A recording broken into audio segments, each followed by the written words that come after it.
Faith in Place is an ecumenical or interreligious environmental nonprofit organization. Aside from whatever religious differences that they may have or different statutes, ideas, dogma, the environment is something that they hold in common and treasure.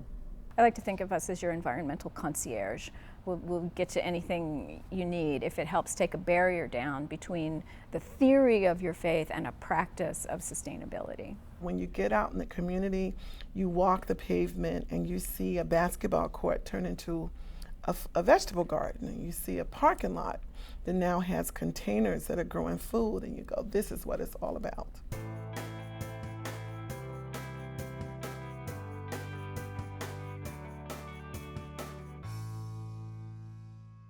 When I was in seminary, they hired me to develop what became Faith in Place. It's been an amazing journey. If you start talking about climate change as it impacts the poor, or as it causes forced migrations of people, or as it puts farmers out of business, then people understand it as an issue that's within the purview of the faith community. And that was the translation we helped people to make. Now, people see it very readily. So we went from a handful of congregations to now over 600. And that led to relationships with the folks around the Bridgeview Mosque. So when they were doing their building expansion, they wanted to get our advice and our help in making it green. And it now includes this wonderful solar hot water system and green expansion. They included recycled carpeting on the floor, and they mentioned when they did it that this is where they pray, and they thought it was important that they be kneeling on a carpet that was respectful of the earth. There's just a lot of respect for the organization out there. I encounter it a lot in terms of how we act and engage both with our sort of fellow nonprofit partners and with congregations, with folks on the ground. And I look at myself as like an environmental coach. Yes, you can do this. It's been done all over. It's nothing new. It's new to you, but we can get it done. And so I walk with the congregations, walk with the leadership, walk with the youth, and ultimately, been very, very excited with the results. It's not about us. It's empowering them and allowing them to see hear their own voice and understand the power of it. And there is faith we have in them that it's there, and then they begin to move forward in faith that they can make a difference. The Jewish Reconstructionist congregation in Evanston is the greenest worship space in the United States. As you go through the building, all the lights are on motion sensors. This is both a storage area and it's part of the ducting in this room so that the heat and cooling only goes up to about 7 feet. But the wood itself is repurposed wood from barns that had been retired. And the wood on the bema is repurposed from trees that were felled by a storm. And then the Ark of the Covenant was made from repurposed metals. And the light above it, the eternal flame, is powered by a solar panel. And the floors in the building are polished concrete, and they'll never have to be replaced. And as you can see, they're very beautiful. The landscaping outside has all native plants and requires very little water to maintain. What we've partnered with them on once the building was built was how to live in it in as green a way as possible, because the rabbi here will tell you that the building was just the beginning. You build a green building and then you have to live in it in a way that sort of rises to the bar that you've set by going platinum LEED. So how do you hold an event? What kind of food do you serve? How do you clean the building? If something needs to be painted or you need to order supplies, what kind of upholstery is now permitted? What kind of rules do you have on outsiders who want to come in and make use of your building? And then how do you make sure that everybody understands what the rules are and why you have them? So it's not just you being the green police, which is often what the green team can become in a congregation if it's not deeply tied to theology. But it's understood that each of us is trying to live here on this life-filled planet in a way that spares the life around us as much as possible. Last year we had over 60 youth and 25 adults involved in conservation, installing portable, insulation kits in homes, weather stripping, door stoppers, aerators for faucets. Awesome, over 560 homes were done. This year, we've upped the ante to 800, and we hope to have at least 80 youth involved in the program, and we kick off the first week in October.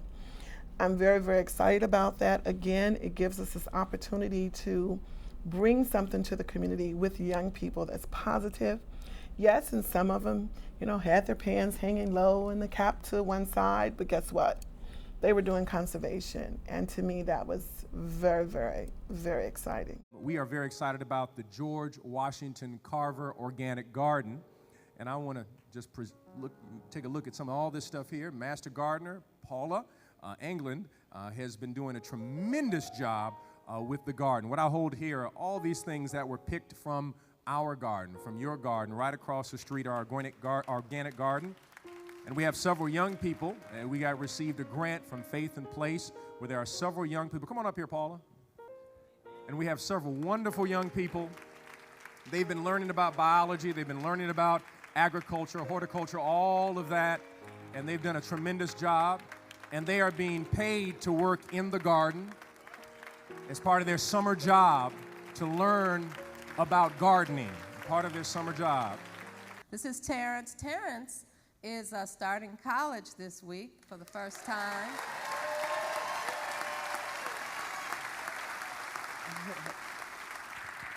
Tell him where you're going. I'm going to Lane College down in Jackson, Tennessee.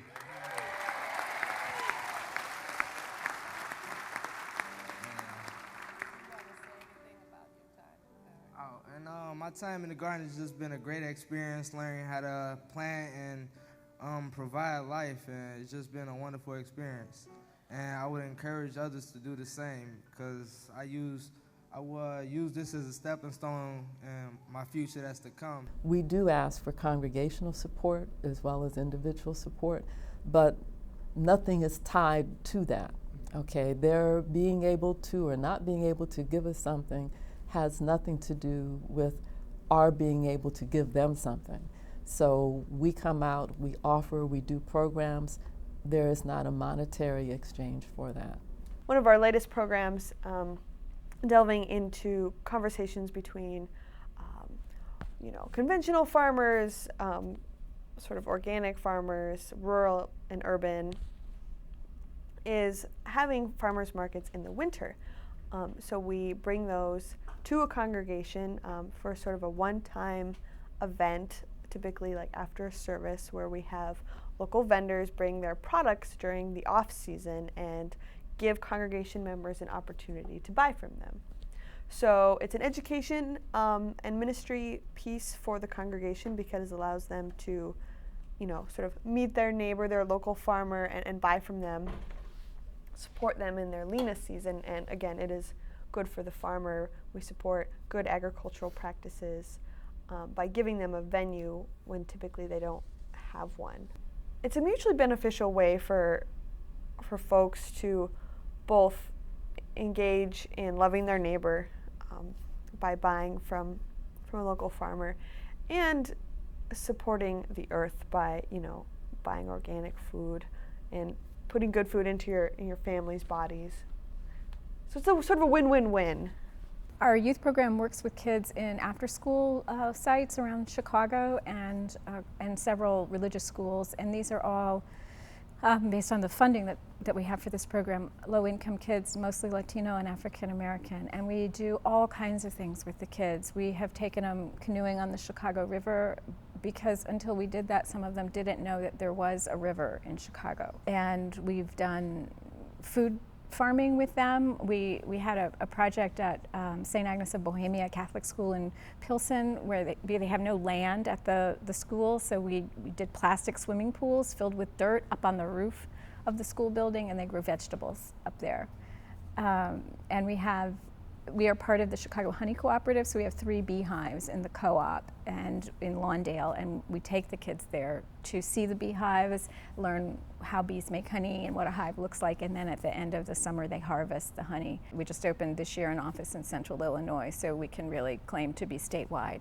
And we're very happy to have on board Brian Souter, who is the person running that office in the Champaign-Urbana area. Just since January, Brian has got on board 30 congregations just since January of this year, which is phenomenal.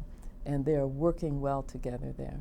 For me, I look at my role as a bridge builder, just kind of linking environmental concerns with a faithful community who historically has a strong, strong legacy of earth stewardship. It's not new to the African American community, it's just being renewed. One of the reasons I like Faith in Place is because we don't do things that aren't successful. Again, we don't do things that don't work. Let's treat the earth well, but let's understand that we're doing it because we're compelled as people with integrity to live that way. What if we really get this right and we begin to work together regardless of race, class distinctions, and just work on conservation in this country? The impact will be tremendous worldwide, and that's my motivation every day. When hands go in the ground together, side by side, then there is something that is just so fundamental about that, that whatever differences there are just melt away.